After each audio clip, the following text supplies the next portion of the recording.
శాంతి. ETV life ఆధ్యాత్మిక channel ప్రేక్షకులకు స్వాగతం.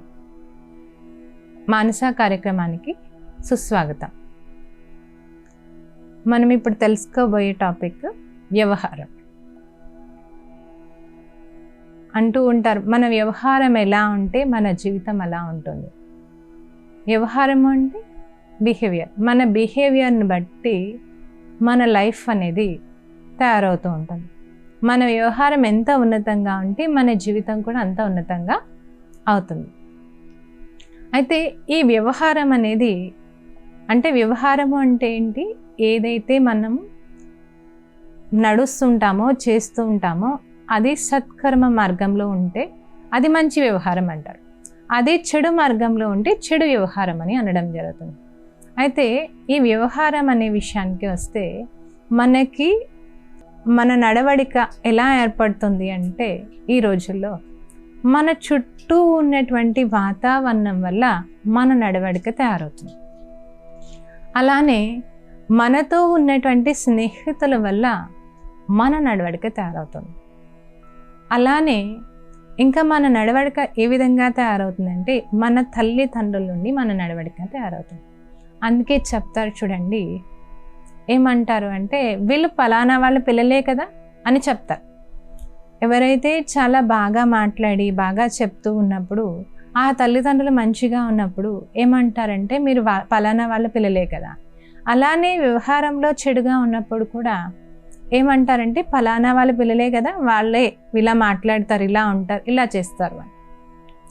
అంటే మన నడవడిక ఎలా తయారవుతుంది అంటే అమ్మా నాన్న నుండి కూడా తయారవుతుంది. అందుకే తల్లిదండ్రులు ఎలా ఉంటారో తల్లిదండ్రులు బట్టి పిల్లలు ఉండడం నేర్చుకుంటారు.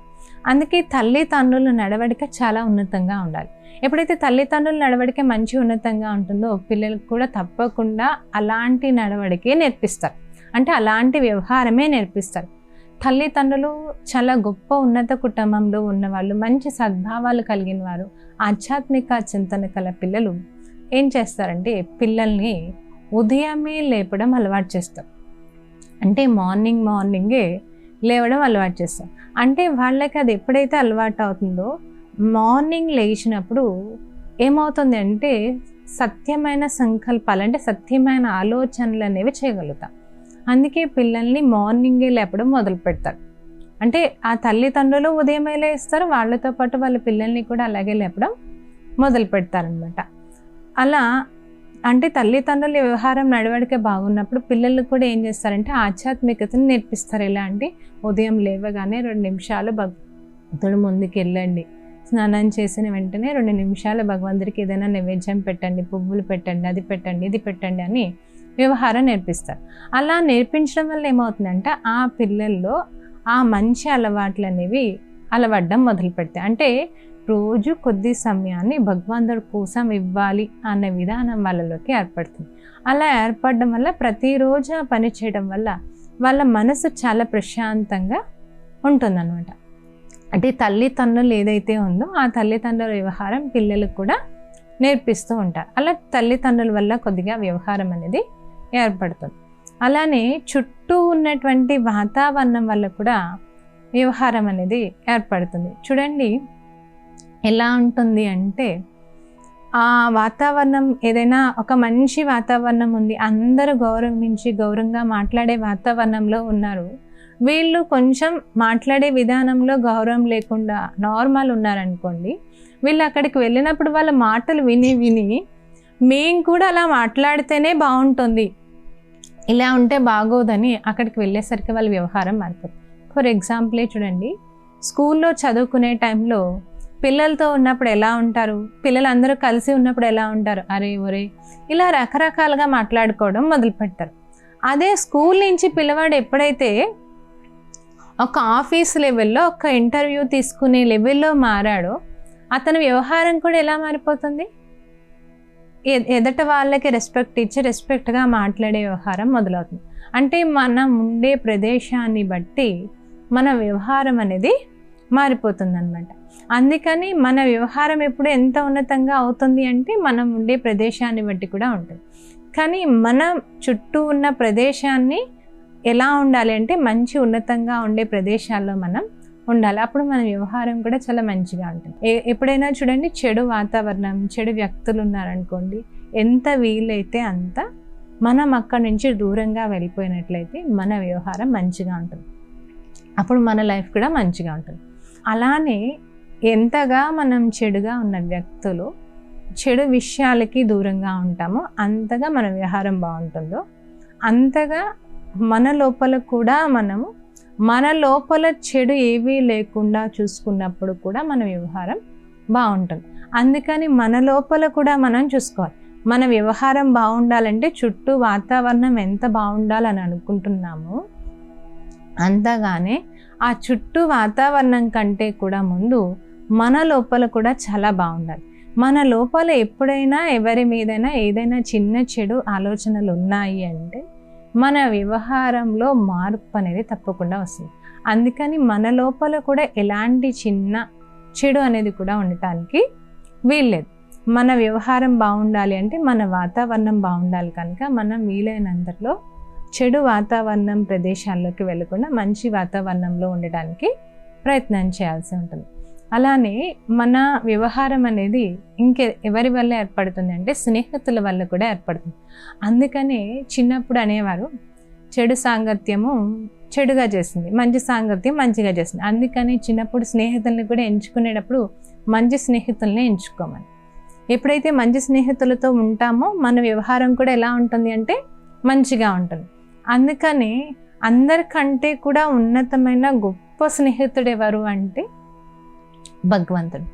మనం ఎప్పుడైతే భగవంతుడిని మన స్నేహితుడిగా మార్చుకుంటామో అప్పుడేమవుతుంది అంటే మన వ్యవహారం చాలా చాలా చాలా ఉన్నతంగా ఉంటుందన్నమాట.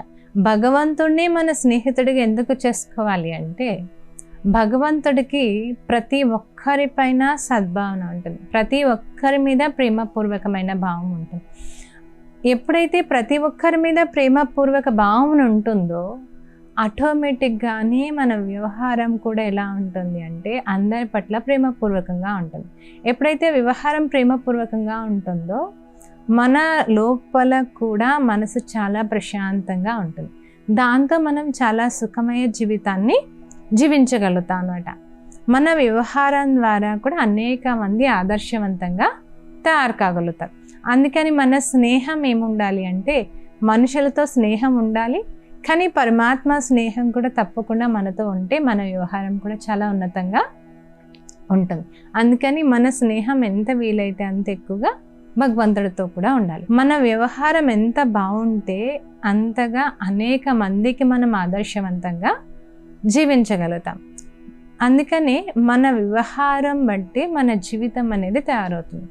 మన వ్యవహారం బాగుంది అంటే మనం ఎవరైనా మన ముందుకు వచ్చారు, మనం వాళ్ళకి రెస్పెక్ట్ ఇచ్చాం.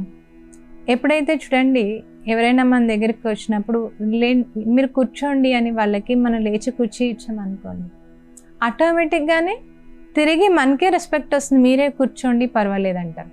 అదే మనం రెస్పెక్ట్ ఇవ్వలేదనుకోండి ఎలాగైనా మనం లేపి వాళ్ళ ప్లేస్లో కూర్చుంటారు. అంటే మన వ్యవహారం బాగుంది అంటే మన బిహేవియర్ బాగుంది అనుకోండి, ఆటోమేటిక్గానే మనకు తెలియకుండానే మనకి రెస్పెక్ట్ వస్తుంది అన్నమాట. చాలామంది అనుకుంటారు వీళ్ళు ఏం చేయట్లేదు కానీ వీళ్ళని అందరూ గౌరవిస్తారు, వీళ్ళని అందరూ ప్రేమగా చూస్తారు, వీళ్ళకి అన్నీ దొరుకుతాయి అని. అవన్నీ ఎందుకు దొరుకుతాయి అంటే వాళ్ళు ఉండే విధానం బాగుంటుంది. ఎవరు ఉండే విధానం బాగుంటుందో ఆ విధానాన్ని బట్టే వాళ్ళకి విలువ అనేది పెరుగుతుంది. విధానం మంచిగా లేదనుకోండి విలువ కూడా ఉండదు. అందుకే మన విధానం ఎంత మంచిగా ఉంటే మనకంత విలువ అనేది పెరుగుతుంది. మనం ఎంత పొజిషన్ తక్కువ ఉన్నా మన విధానం బాగున్నప్పుడు ఆటోమేటిక్గానే తెలియకుండానే అందరూ మనకి గౌరవాన్ని ఇవ్వడం మొదలవుతుంది. మన విలువ ఉన్నతిలోకి వెళ్తూనే ఉంటుందన్నమాట. దానికోసం ఒక చిన్న ఉదాహరణ, చాలామంది ఒక డిమార్ట్ అలాంటి వ్యాపారాలు ఉంటాయి కదా, అలా ఒక వ్యాపారంలో అందరూ ఆటలు ఆడుకుంటూ ఉంటారనమాట, మాట్లాడుకుంటూ ఉంటారు. అంటే అందరూ ఉంటారు, ఆ టైంలో బాగా వర్షం పడుతూ ఉంటుంది బయట. ఆ వర్షం పడేసరికి మొత్తం లోపల ఉన్నటువంటి వర్కర్స్ ఎవరైతే ఉంటారో వాళ్ళందరూ ఏం చేస్తారంటే ఒక్కొక్కరు కొద్ది కొద్దిగా దగ్గర అయ్యి వాళ్ళు మాట్లాడుకోవడము, ఫోన్లు చూసుకోవడం, ఇలా ఎవరికి వాళ్ళు బిజీగా ఉంటారు. కానీ బయట ఒక వ్యక్తి మాత్రం ఏం చేస్తూ ఉంటాడంటే బయట ఎవరైనా కస్టమర్స్ వస్తున్నారేమో అని చూస్తూ ఉంటాడు. చూస్తూ ఉండేసరికి కారు ఎదురుగా వచ్చి ఆగడం చూస్తాడు. చూడగానే వ్యక్తి ఏం చేస్తాడు అంటే పరుగున గొడుగు తీసుకొచ్చి బయట నిలబడి వాళ్ళని రిసీవ్ చేసుకొని లోపలికి తీసుకొచ్చి ఆమె కొంచెం అలసటగా కనిపించేసరికి ఆమెని కూర్చోమని ఈ వ్యక్తి ఏం చేస్తాడు అంటే, మీకు ఏమేం వస్తువులు కావాలో నాకు లిస్ట్ ఇవ్వండి, అన్నీ మీకు తీసుకొచ్చి పెడతాను. అప్పుడు ఆమె లిస్ట్ ఇవ్వగానే అన్ని వస్తువులు తీసుకొచ్చి మళ్ళీ అమౌంట్తో సహా అన్నీ ఆమెకి హెల్ప్ చేసి ఆమె రిటర్న్ పంపించేస్తాడు.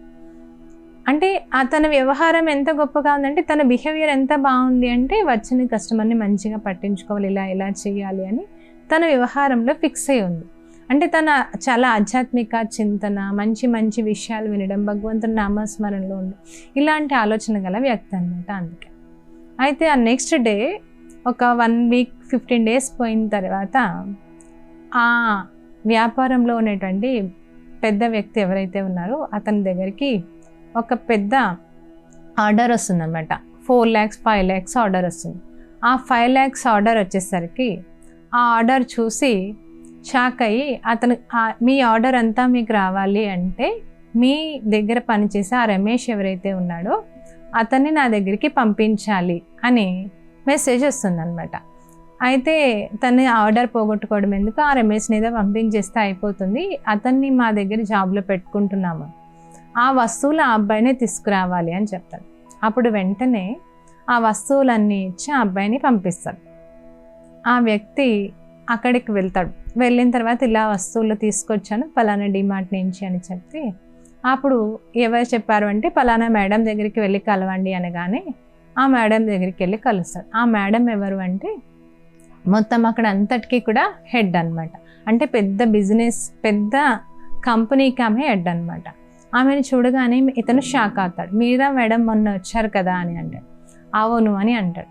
ఆమెని చూసి చాలా షాక్ అవగానే ఆమె చెప్తుంది, నాకు ఏ జాబ్ ఇస్తారు మేడం, ఏ జాబ్ అన్నా నేను సంతోషంగా చేస్తాను, మీరు నన్ను జాబ్లో పెట్టుకుంటా అన్నారట కదా అంటే, అవును బాబు రా అని చెప్పి ఆమె అక్కడి నుంచి తీసుకుని వెళ్ళి ఒక మంచి ఉన్నతమైన పొజిషన్, మేనేజింగ్ పోస్ట్లో పెడుతుందన్నమాట. మేనేజర్ రమేష్ అని రాసి ఉంటుంది. అది చూడగానే ఆ వ్యక్తి చాలా సంతోషిస్తాడు. ఇది ఎవరిది మేడం అంటే నీది అని. అప్పుడు చెప్తుందనమాట, నీకు ఈ జాబ్ ఎందుకు ఇచ్చాను అంటే నీ దగ్గర ఉన్న పొలైట్నెస్ ఆధారంగానే, నీ దగ్గర ఉన్నటువంటి కస్టమర్ మీద చూపించిన ఆప్యాయతకి కారణంగాను, నీ దగ్గర ఉన్న మంచి వ్యవహారానికి నీకు ఈ జాబ్ వచ్చింది అని చెప్తుంది అనమాట. అంటే తన వ్యవహారం ఏం చేసింది అంటే తన పొజిషన్ని చాలా ఉన్నతలోకి మార్చింది. అలా మన వ్యవహారం ఎంత బాగుంటే అంతగా మన లైఫ్ యొక్క స్టైలే మారిపోతుంది అనమాట. అందుకని ఈ రోజు నుంచి మనం మన వ్యవహారాన్ని ఎలా ఉంచుకోవాలంటే, మన బిహేవియర్ ఎలా అంటే చాలా ఉన్నతంగా ఉండాలి. ఎంతగా మన బిహేవియర్ బాగుంటుందో అంతగా మన లైఫ్ ఉన్నతిలోకి వెళ్తూ ఉంటుంది. ఎవరైతే చాలా ఉన్నతమైన వ్యక్తులు ఉంటారో వాళ్ళ యొక్క వ్యవహారం ఎలా ఉంటుంది అంటే చాలా ఉన్నతంగా ఉంటుంది. అది ఎలా ఉంటుంది అంటే ప్రతి ఒక్కరిని ఆదర్శవంతంగా, వాళ్ళ మనసుని, ఎదట వాళ్ళ మనసుని ఆకర్షించి వాళ్ళ వైపుకు లాక్కునేలాగా వ్యవహారం అనేది ఉంటుంది. అంటే వాళ్ళు ఉండే విధానం ఉంటుంది. దానికోసం ఒక చిన్న ఉదాహరణ, దాది జానకీజీ అని ఉంటారు. మొత్తం ఎవరు అంటే బ్రహ్మకుమారి సంస్థలో ఉంటారు. ఆమె 1 or 2 years వరకు జీవించారు. ఆమె శరీరం విడిచిపెట్టారు. ఇప్పుడు ఆమె ట్రైన్లో వెళ్తూ ఉన్నారంట. ట్రైన్లో వెళ్తూ ఉన్న టైంలో ఏమైంది అంటే, ఆమె ట్రైన్లో వెళ్ళాలి అంటే ట్రైన్ టికెట్ తీసుకోవాలి కదా. బ్రహ్మకుమారి ఆశ్రమంలో ఎవరైనా సిస్టర్స్ ఇలా వేరే చోటుకి వెళ్ళాలి అంటే ఎవరైనా టికెట్స్ తీసి పంపిస్తారు అనమాట. అలా ఆమెను కూడా టికెట్ తీసి పంపించడానికి ఒకరు టికెట్ తీసి పంపిస్తామన్నారు. అయితే వాళ్ళు ఏం చెప్పారు అంటే మిమ్మల్ని స్లీపర్లో పంపిస్తామన్నారు. కానీ ఆమె అన్నారు, మీకు అంత డబ్బులు ఖర్చు అవుతే మంచిది కాదు, నేను లేడీస్ కంపార్ట్మెంట్లో వెళ్ళిపోతాను అని ఆమె లేడీస్ కంపార్ట్మెంట్లో ఎక్కేస్తారు. లేడీస్ కంపార్ట్మెంట్లో ఎక్కిన తర్వాత నైట్ పడుకునేటప్పుడు జస్ట్ కాలు ఒకటి జరిగింది. ఆ జరిగేసరికి పక్కనున్న మాత ఎవరైతే ఉన్నారో ఈమెని చాలా గట్టిగా తిట్టడం మొదలు పెడుతుంది, చాలా స్ట్రాంగ్గా మాట్లాడడం మొదలు పెడుతుంది. ఆ స్ట్రాంగ్గా మాట్లాడేసరికి దాది మాత్రం చిరునవ్వు నవ్వి మళ్ళీ చేయనులే అమ్మా అని అనేసి ఆమె పని ఆమె చూసుకుని, అంటే ఆమె అలా రెస్ట్ తీసుకుంటే భగవంతుడి స్మరణలో మునిగిపోయింది అనమాట. అలా మునిగిపోయటానికి బయటికి వచ్చేసరికి ఆమె ట్రైన్ దిగే టైంకి ఆ దాదీని రిసీవ్ చేసుకోవడానికి చాలామంది జనాలు పువ్వులు బుకేస్ అన్నీ దండలు పట్టుకొని నిలబడతారు. అది చూసిన ఆమె ఆశ్చర్యచకితులై, నేను ఇంత ఉన్నతమైన వ్యక్తిని రాత్రి అంత ఇదిగా మాట్లాడానా అని చాలా బాధపడి ఆమె వెంటనే వచ్చి దాది దగ్గరికి క్షమాపణ అడగడం జరుగుతుందన్నమాట.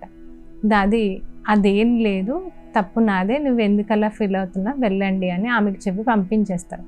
ఆ తర్వాత దాది చెప్పారనమాట, ఆమె ఇంకెప్పటికీ ఆ దాదిని అలా గుర్తుండిపోతుంది అనమాట ఆమెకి. తర్వాత ఆమె భగవంతుడి జ్ఞానం తెలుసుకుని భగవంతుడి జ్ఞానం విని ఆమె భగవంతుని జ్ఞానంలో ఫాలో అవ్వటం మొదలుపెట్టింది అనమాట. ఆ విషయాన్ని వేరే సిస్టర్కి చెప్పారనమాట. మన వ్యవహారం ఎంత మంచిగా ఉంటే అంతగా భగవంతుడి జ్ఞానాన్ని చూపించగలుగుతాం. అందుకని భగవంతుడి జ్ఞానం చెప్పటం కంటే ముందు మన జీవితంలో చూపించాలి. ఎంతగా మనం జీవితంలో చూపిస్తామో అంతగా అనేక మంది భగవంతుడికి దగ్గర అవుతారు అని చెప్పారనమాట. అలా మనం ఇప్పుడు ఏం చేయాలి అంటే, ఎదట వాళ్ళకి ఇలా ఉండాలి, అలా ఉండాలి, ఇలా చేయాలి, అలా చేయాలి అని చెప్పడానికి బదులుగా మనం ఆ విధంగా జీవించడం మొదలు పెట్టాలి. అప్పుడు ఆటోమేటిక్గానే ఎదట వాళ్ళు కూడా అలాగా నేర్చుకుంటారు. ఈ రోజుల్లో చాలామందికి ఫ్యాషన్ అయిపోయింది ఏమంటే, ఏదన్నా ఒక డ్రెస్ చిన్న చిరుగుంటే వెంటనే తీసి పడేయటం.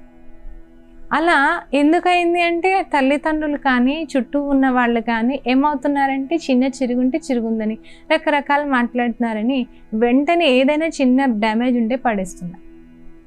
కానీ విశేషమైన గొప్ప గొప్ప వ్యక్తులు, దాదిలు కానీ ఇంకా ఎవరైనా చెప్పాలి అంటే మహాత్మా గాంధీ కానీ, ఇలా గొప్ప గొప్ప వ్యక్తులు ఏం చేసేవారు అంటే, ఏ చిన్నదాన్ని వేస్ట్ చేయొద్దు అని ప్రతి చిన్నదాన్ని సఫలం చేస్తూ వెళ్ళేవారు. అంటే ఆ చిరిగిపోతే దాన్ని కుట్టే విధానం కూడా మంచిగా కుట్టుకొని అది కొత్త దానిలాగా చేసుకుని వేసుకునేవారు అనమాట. అంటే దేన్ని వేస్ట్ చేసేవారు కాదు. ఉన్నతమైన స్వభావాలు, ఉన్నతమైన వ్యవహారం కల వ్యక్తులు ఏం చేస్తారంటే దేన్ని వేస్ట్గా కూడా పడేనేరు. ఉన్నతమైన వ్యవహారం గల వ్యక్తులు ఎప్పుడు కూడా ఎలా ఉంటారు అంటే, సూది ఎప్పుడు కుడుతుంది అంటే 2 ఆటల్ని 3 ఆటల్ని 4 ఆటల్ని జోడించి కుట్టేలాగా ఉంటారు. ఎప్పుడు కత్తెరలాగా ఉండరు అనమాట. కత్తెర ఏం చేస్తుందంటే కలిసి ఉన్న వాటిని అన్నిటినీ విడదీస్తూ ఉంటుంది. ఉన్నతమైన భావాలు, మంచి వ్యవహారం గల వ్యక్తులు ఏం చేస్తారంటే ప్రతి ఒక్కరిని కలుపుకొని వెళ్ళిపోయి అనేక మంది కలుపుకొని వెళ్ళిపోయేలాగా చేస్తూ ఉంటారు. అంటే వ్యవహారం ఎంత ఉన్నతంగా ఉంటే అంతగా అనేక మందిని కలుపుకుంటూ వెళ్ళిపోతారు, అనేక మందికి మార్గదర్శి అవుతారు, అనేక మందిని ముందుకెళ్ళడానికి దారి చూపిస్తూ ఉంటారు. అదే వ్యవహారం రాంగ్ ఉంది, చెడుగా ఉన్న వ్యవహారం ఉన్న వ్యక్తులు ఏం చేస్తారంటే వాళ్ళు విడిపోతూ ఉంటారు, అందరి నుండి కూడా విడదీస్తూ ఉంటారు. అందుకని ఈ వ్యవహారం మంచిగా ఉన్న వ్యక్తులు కలుస్తూ అందరినీ కలుపుకెళ్ళిపోతారు. వాళ్ళ వ్యవహారం ఉన్నతంగా తయారు కావాలి, లేదా మన వ్యవహారం ఉన్నతంగా ఉండాలి అంటే ముఖ్యంగా మనకి ఏం కావాలి అంటే మెడిటేషన్ కావాలి. మనకి ఎంతగా మెడిటేషన్, ఎంతగా మన లోపల చెకింగ్ ఉంటుందో అంతగా మన వ్యవహారం ఉన్నతంగా అవుతుంది. మన వ్యవహారం బాగుండాలి అంటే మనం ఎంత వీలైతే అంత ఆధ్యాత్మిక విషయాలను వింటూ ఉండాలి, మెడిటేషన్ చేస్తూ ఉండాలి, మన లోపల మనం చెకింగ్ చేసుకుంటూ ఉండాలి. అప్పుడే మన వ్యవహారం చాలా బాగుంటుంది. మన వ్యవహారాన్ని మనమే తీర్చిదిద్దుకోవాలి, ఇంకెవరూ తీర్చిదిద్దలేరు. అందుకని మన వ్యవహారము లేదా మన నడవడిక బాగుండాలి అంటే మన మనసు సదా భగవంతుడితో కనెక్ట్ అవ్వాలి. మన వ్యవహారం బాగుండాలి అంటే మనం మెడిటేషన్ చేయాలి. ఎంతగా మనం మెడిటేషన్ చేస్తూ ఉంటామో అంతగా ఏమవుతుంది అంటే మన వ్యవహారం చాలా ఉన్నతంగా అవుతుందన్నమాట. ఎందుకంటే మెడిటేషన్ ఉన్నతంగా చేసేది మన మైండ్ లోపల మనం ఎంతగా మెడిటేషన్ అంటే ఏంటి? ఏం లేదు, మన గురించి మనం తెలుసుకుని మన లోతుల్లోకి మనం వెళ్ళడమే మెడిటేషన్, అంతే తప్ప ఇంకేం లేదు. అందుకని ముందుగా మనం ఏం చేయాలి అంటే నేనెవరు అనే విషయాన్ని మనం గుర్తు తెచ్చుకోవాలి. నేనెవరు అనే విషయాన్ని గుర్తు తెచ్చుకుంటే, నేనెవరు అంటే ఈ శరీరమా, ఇది నాశనం అయిపోయింది, ఇక్కడే నాశనం అయిపోయి, వస్తువులు, వ్యక్తులు, వైభవాలు అన్నీ ఇక్కడే నాశనం అయిపోయాయి. నేను అంటే ఎవరు? నేను అంటే ఆత్మ. ఈ ఆత్మ అసలైన గుణాలేంటి? శాంతి, సుఖం, ప్రేమ, ఆనందం. ఇదే నా అసలైన వ్యవహారం, ఇదే నా అసలైన గుణం అని ఈ ఆత్మ యొక్క చింతనలోకి వెళ్ళి నేను ఆత్మను. ఎటువంటి ఆత్మను? శాంతి స్వరూపాత్మ. నేను ఆత్మను. ఎటువంటి ఆత్మను? ప్రేమ స్వరూపాత్మ. ఎప్పుడైతే మనం ఈ చింతన లోపలికి వెళ్తూ ఉంటామో అంతగా ఆత్మ ఆ యొక్క స్థితిలోకి వెళ్తుంది. ఎంతగా ఆత్మ స్ట్రాంగ్ స్టేజ్లోకి వెళ్తుందో మన నడవడిక కూడా ఆ విధంగా మారటం మొదలవుతుంది అన్నమాట. అందుకనే మెడిటేషన్ అంటే మనం ఏం చేయాలంటే మన లోపలికి మనం వెళ్ళాలి.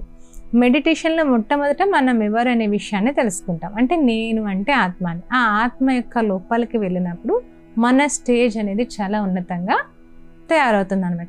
అలానే చెకింగ్ కూడా మెడిటేషనే. చెకింగ్ అంటే మన మార్నింగ్ లేచిన కాడ నుంచి రాత్రి పడుకునేంత వరకు నా నడవడిక ఎలా ఉంది అని ఒక్కసారి చెక్ చేసుకోవాలి. నేను ఉదయం లేచిన తర్వాత ఎవరెవరితో ఎలా మాట్లాడాను, నా మాటల ద్వారా ఎవరికైనా ఎలాంటి బాధనన్నా కలిగించానా, లేదా నా మాటల ద్వారా ఎంతమందికి సంతోషాన్ని కలిగించాను. ఈ విషయాన్ని మనం గమనించుకున్నప్పుడు మనలో ఏదైతే పొరపాటు ఉందో, మన నడవడికలో ఏ లోటుపాట్లు ఉన్నాయో మనకు తెలుస్తాయి. ఎప్పుడైతే ఆ లోటుపాట్లు తెలుసుకున్నామో నెక్స్ట్ టైం ఆ లోటుపాట్ల నుండి ఫ్రీ అవ్వగలుగుతాం. అప్పుడు మన నడవడికను మార్చుకోగలుగుతాం. ఎప్పటి వరకైతే మనం చెకింగ్ చేసుకోమో మన నడవడిక మారే ఛాన్సే లేదు. మన వ్యవహారంలో మార్పు రాదు. మన వ్యవహారంలో మార్పు రానంత వరకు మన జీవితం ఉన్నతిలోకి వెళ్ళేదే లేదు. అందుకని మన వ్యవహారంలో మార్పు కావాలి అంటే తప్పకుండా మనం ఏం చేయాలి అంటే మనం ఉదయం రాత్రి పడుకునేటప్పుడు కంపల్సరీ చెకింగ్ చేసి పడుకోవాలి. ఏమని అంటే నేను ఉదయం లేచి ఎలా నడిచాను, ఎలా మాట్లాడాను, ఏ విధంగా ఉన్నాను, నా లైఫ్ స్టైల్ ఎలా ఉంది, నేను ఉదయం నుంచి ఎక్కువ టైం అది చూసి ఇది చూసి ఫోన్ చూసి లేదా ఇది చూసి అది చూసి టైం వేస్ట్ చేశానా, మంచి విషయాలు చదువుకుని మంచి విషయాలు నేర్చుకున్నానా, లేదా ఏమేం చేశానని చెక్ చేసుకున్నప్పుడు నెక్స్ట్ టైం నేను వాటిలోంచి టైం తగ్గించి వీటికి టైం ఇవ్వాలి అని నోట్ చేయాలి.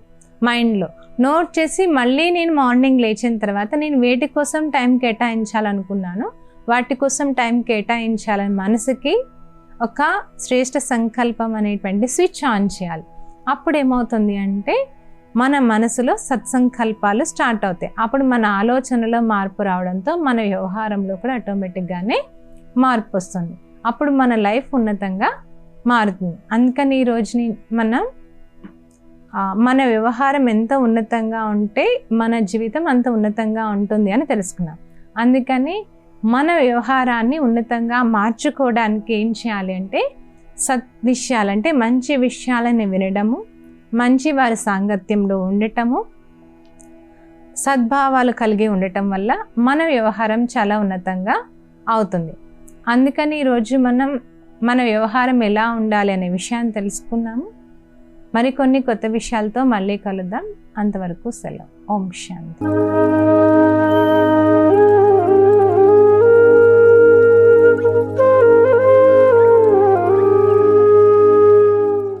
ఈ కార్యక్రమాన్ని తిరిగి చూడాలనుకుంటే www.youtube.com/ETV Life Spiritual లో చూడవచ్చు.